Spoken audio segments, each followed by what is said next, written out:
Every neighborhood has a kid who fears everything, shielded by a mother's coddling embrace. Special treatment at school, never seen outdoors. In our cul-de-sac, I was that kid. And maybe that's why they chose me. Each night, I had a ritual. I'd stand by my bedroom door, lights blazing, and prepare my leap. The goal? Flip the switch mid-air, land in bed, cocoon myself in blankets before the bulb flickered its last breath and darkness took hold. Not because I feared the dark, no, I wasn't that pathetic, but because caution was smart. You didn't dangle your legs near the icy abyss under the bed unless you had a death wish. Jumping was safe, a flawless system, until the night it failed. The switch clicked, my feet left the ground, and then snagged on my backpack. I crashed to the carpet, dazed, my face inches from the yawning void beneath the bed. Panic surged, and I pushed to escape, but cold, fleshy hands seized my arm. I froze. For a moment, I convinced myself it was my older brother, playing another cruel prank, but deep down, I knew better. Those slimy, meaty fingers weren't his. They yanked with inhuman strength, dragging me toward the black maw. I screamed and thrashed, clutching the bed frame with my free hand, kicking wildly. The door burst open. My brother's face appeared wide-eyed, terrified. He lunged for me, and for a fleeting second, our hands touched. Then I slipped. His horrified scream echoed as I fell, swallowed by darkness. The last thing I saw was the shrinking rectangle of light beneath my bed, now a window to another world. I landed hard, not on a solid floor, but on something soft, wet. A mound of rotting limbs, the stench clawed at my throat. The slick, decomposing flesh beneath me shifted as I scrambled to my feet. Too many hands groped and clutched, but I fought back, biting into a spongy forearm, wrenching free as they shrieked in fury. I ran, blindly, madly, through a cavern of death. My feet slipped on gore, my hands clawed at the dark until I hit stone a wall. No, an opening. I dove through, crawling through a narrow, jagged tunnel. The creatures behind me screeched, their pursuit relentless. Ahead, voices. I burst from the tunnel into a swamp of mud and decay. My limbs trembled, my breath ragged.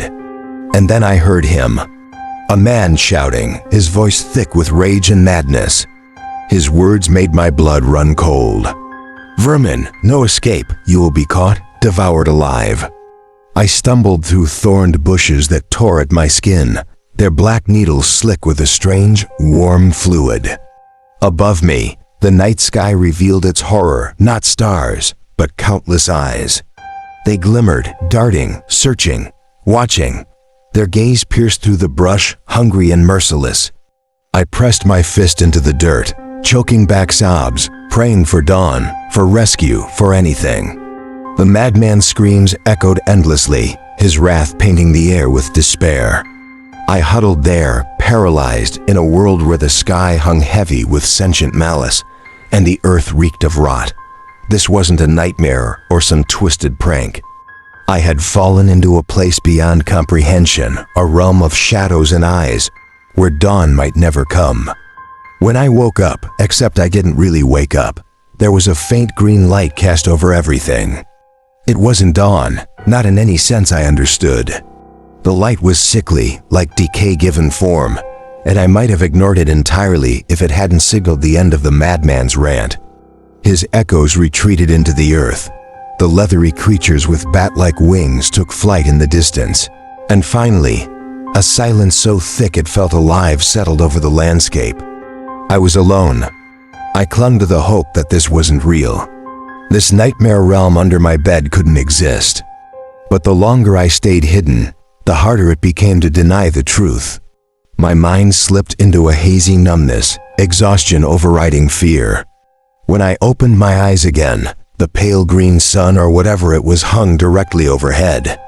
The light wasn't brighter, just oppressive, and I was still there, tangled in those bushes. Panic surged anew as the reality slammed back into me. I screamed over and over until my throat burned and my voice cracked. Then I saw them, the bushes. At first, I thought they were just thorned plants. But as my vision cleared, I realized the truth. They weren't thorns, they were teeth. Human teeth, jagged and glistening, sprouted from the grotesque maws of enormous pitcher-like plants. Each mouth gaped wide, waiting. I froze, my breath hitching. The only reason I wasn't already inside one of those things was pure luck.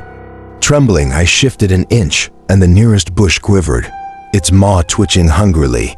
Silence wouldn't save me. Fear was useless. I did the only thing I could. I screamed again, louder, and waited. Nothing.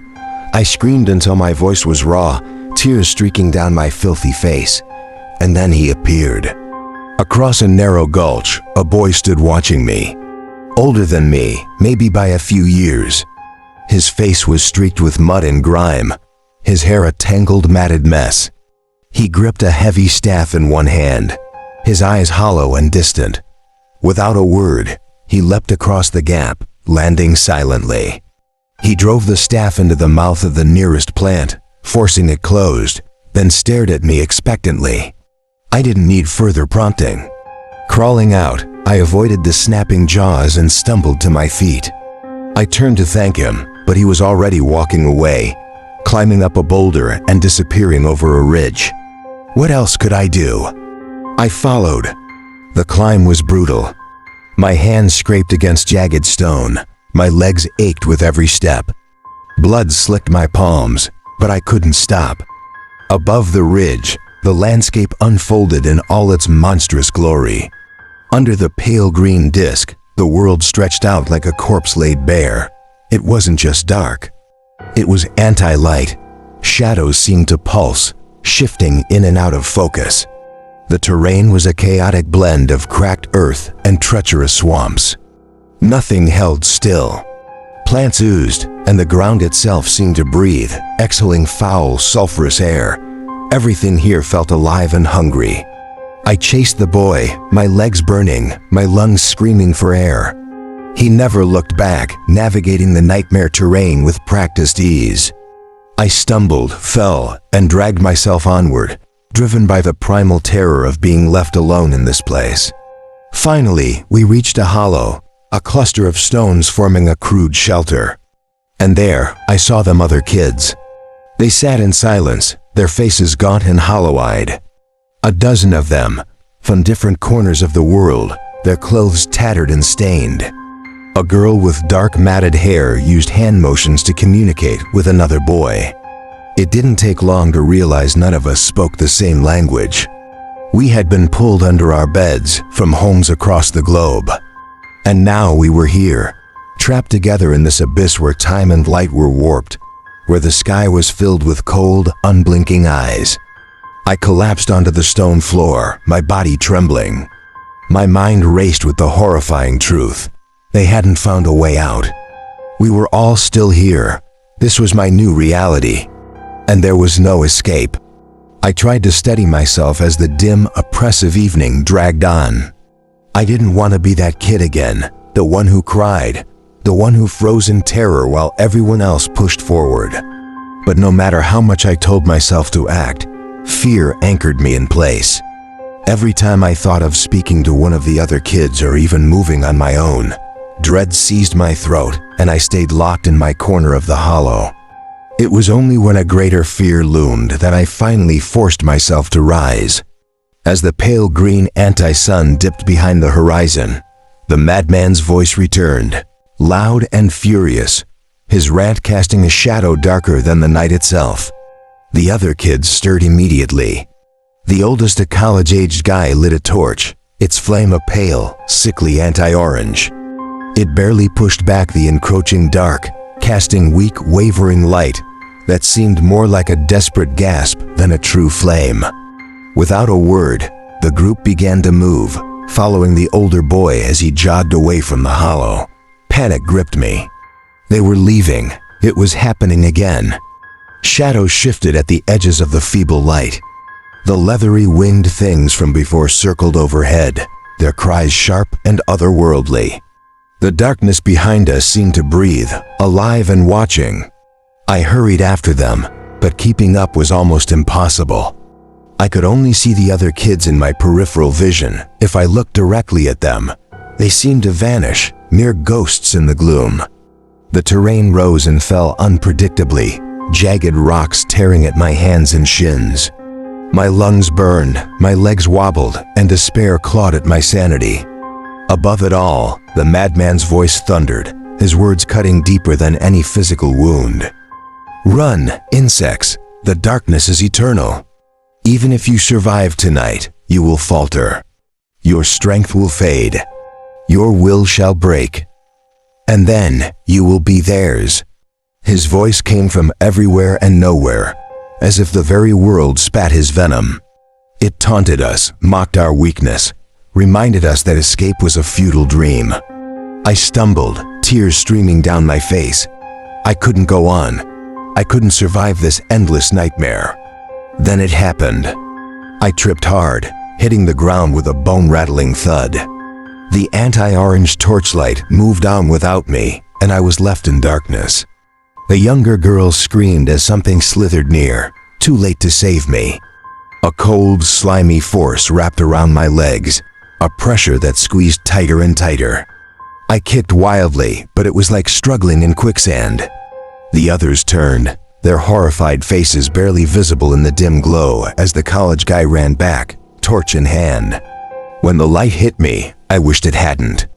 I was waist deep in the maw of a monstrous leech, its flesh pulsing as it tried to swallow me whole. The other kids screamed, and the older ones attacked the creature with sticks. Every blow vibrated through its rubbery body and into my bones, but it wouldn't let go. The Inuit boy, the one who had saved me earlier, wedged his staff between my body and the leech's gaping mouth. With a sickening squelch, the creature finally released me, and the college guy dragged me free. But the second leech came before we could regroup. It lunged from the shadows, engulfing the college guy's head in its grotesque mouth. He thrashed, pounding at it, but his blows were wild and ineffective. The torch fell near me. I knew what I had to do. I should have grabbed the torch, should have burned the creature away, but fear paralyzed me. I scrambled backward, babbling incoherently, until the Inuit boy seized the torch himself.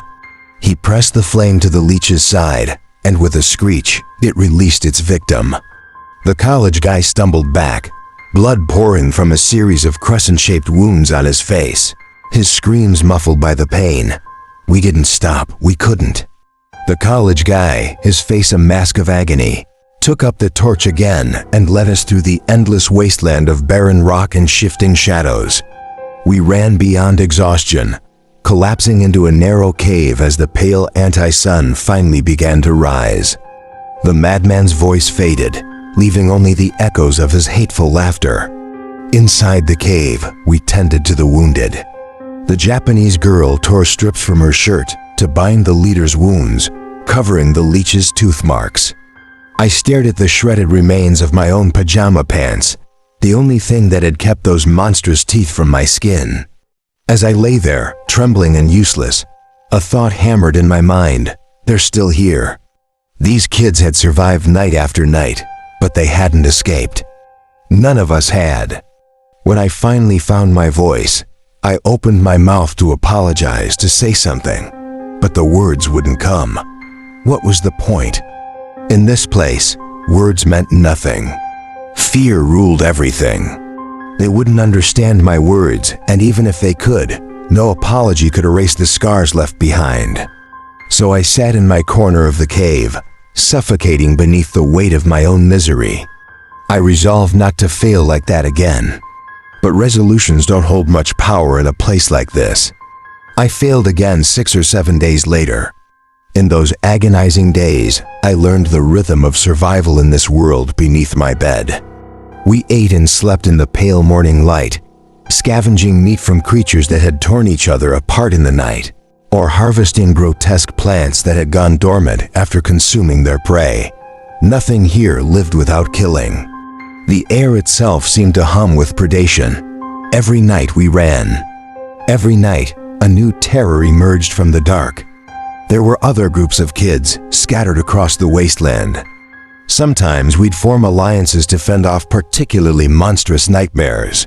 But those alliances never lasted long. Beneath every uneasy truce lay the same quiet despair. We were all living on borrowed time. The madman reminded us of that constantly. His voice chased us through the night, a relentless storm of hatred and prophecy. You will slip, you will tire, you will fall. The darkness will claim you as it claims all. I hated him. His words were needles in my mind, stoking a fire of rage and despair that never dimmed. By what I guessed was my 15th birthday, that fire had burned me hollow. Terror, exhaustion, hatred, they swirled together in a toxic tide that I could no longer hold back. On the 67th day, it broke me. We'd been hunted by a colossal cockroach for a week. The plan was simple: lure it into a box canyon where I would push a boulder to crush its head. It would mean food days of precious survival. All I had to do was shove. But when the moment came, I froze. The youngest girl screamed at me, tugging at my arm, her voice raw with desperation. The others fought below, dodging the creature's snapping mandibles. But I couldn't move. What was the point? Crush this monster, win a few more days, only to face more horrors tomorrow. The madman's voice echoed in my skull. This is your life now, forever. The void of that thought opened wide, swallowing me whole. The girl kicked my shin repeatedly, her tiny fists pounding against my side. The college guy took a brutal hit to the head, collapsing in a heap. Finally, the Inuit boy rushed up the incline and shoved the boulder himself. It crashed down, splattering the creature's brain. No one spoke. The next day, the leader lay unconscious, and the group tended to him in grim silence. The tension was suffocating. I had cracked, and now that fracture ran through all of us. I couldn't let it fester. I had to change. Fear had ruled me for too long, and it wasn't helping. My caution, my constant anxiety, it had brought me here, but it hadn't made me any better at surviving. I was just surviving worse. That morning, as the others sat in the dim cave, I walked away. No one stopped me. I climbed to a rocky ridge high above the wasteland. The pale green horizon stretched out in every direction, endless and desolate. I sat there, staring into that dead light, until the storm inside me finally went quiet. It wasn't peace. It was surrender. A strange, hollow kind of relief. The madman was right. I was going to die here. It was only a matter of time. But before I died, I wanted to feel something different. I wanted to know what it was like to act in spite of fear, rather than be crushed by it. And so, I made a choice. The scariest thing I could think of wasn't some nightmare creature. It was something I'd avoided all my life. Dancing. How many school dances had I spent frozen, making excuses, watching from the corner as everyone else moved and laughed? Even now, in this hellish underworld, the idea sent a chill through me, but no one was watching. I stood on the ridge, heart pounding. My hands trembled as I glanced around, the barren landscape empty of any witnesses. I took a deep breath. Then, slowly, I began to move. I had the willpower. I could do this, but I had no clue how. And worse, I didn't have any music.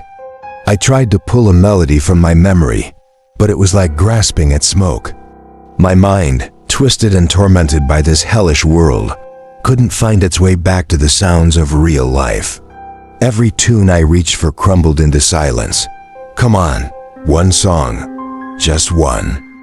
And then it came like a cruel joke. Of course, it had to be the most humiliating choice imaginable, the kind of song that felt like a personal attack just by existing in my head. Years ago, in 6th grade, someone I had a hopeless crush on had handed me an earbud on the bus. They made me listen to that song. I had no idea what to do, no idea how to respond, but for those few minutes, I felt like I belonged to something, like I was cool. It went nowhere, of course, but the song had burned itself into my brain. Madonna's Into the Groove. The notes unfurled in my mind, relentless. My cheeks burned, even in this desolate place. I hesitated, more embarrassed at standing still now than at moving. Slowly, I kicked a foot out. I froze, glancing around. No one was watching. No one could. The world was empty except for me and that humiliating beat pulsing in my head. The rhythm took hold again.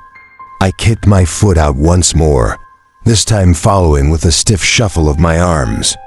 I started something like a slow, clumsy running man. Was it right? Was it wrong? It didn't matter. No one was there to mock me.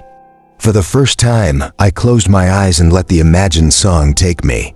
The world around me didn't vanish, but it warped. It was still the same hellscape, but now there was an undercurrent, something new, something alive. I moved to the beat of the music that wasn't there, my limbs loosening, my mind falling deeper into the rhythm. I wasn't sure how long I danced on that lonely ridge, but when I finally opened my eyes, the sun hung low and pale, casting its sickly light across the wasteland. I'd tasted something different, something freeing. It wasn't bravery, it was madness. A giddy, desperate kind of insanity that made me want to push harder, further. So I did. With the beat still in my head, I danced down the slope, my feet moving instinctively. The trees, all skeletal and twisted, loomed as I entered the clearing where the others sat huddled. The moment they saw me, their faces shifted from confusion to something deeper, like they were staring at a ghost. The leader stirred, his injured body barely propped against the rocks. His hollow eyes met mine, and though terror gripped me, I didn't stop. I kept dancing, staring right back at him, daring the fear to paralyze me again. Then, something I never expected. He nodded. Slowly, painfully, he stood with help, his face pale but resolute. And then, to everyone's shock, he started moving. His movements were stiff, clumsy, but unmistakably a dance. The others stared, hesitant. One by one, though, they began to rise. Arms flailed awkwardly, legs kicked out uncertainly. By the time a third of us were moving, the momentum became irresistible. The last holdouts, bewildered and exhausted, gave in. Soon, the entire clearing pulsed with a strange, frantic rhythm, our collective dance rising against the silence. And then, as if on cue, our leader raised his arms, pointing onward. Without breaking stride, he began dancing down the path. We followed, a ragged procession of frenzied motion. We danced up the central hill, fully exposed, the barren terrain stretching endlessly below us. Panic surged, the thought of being seen, of other groups witnessing this madness. But I swallowed it down. Fear wouldn't hold me anymore. And then they came. From the distant hills and valleys, the other groups appeared, drawn by the sight of our strange ritual. They hesitated at the edges of the clearing, watching with wide, hollow eyes. Slowly, realization dawned upon them. They joined us. One by one, they stepped forward, their movements uncertain at first. Then the rhythm consumed them, and they danced. The sky darkened. The pale sun dipped behind the jagged mountains. The madman's voice echoed from the heavens, furious and shrill. "Run for your lives, the night has fallen." We didn't run. We danced harder. Evil approaches, flee weaklings, and still we danced. Together, we pushed back against the crushing inevitability of our fate. The darkness seethed at the edges, but we didn't stop. We would all die. We knew it. But if death was coming, it would have to find us dancing. I couldn't stop myself. I laughed.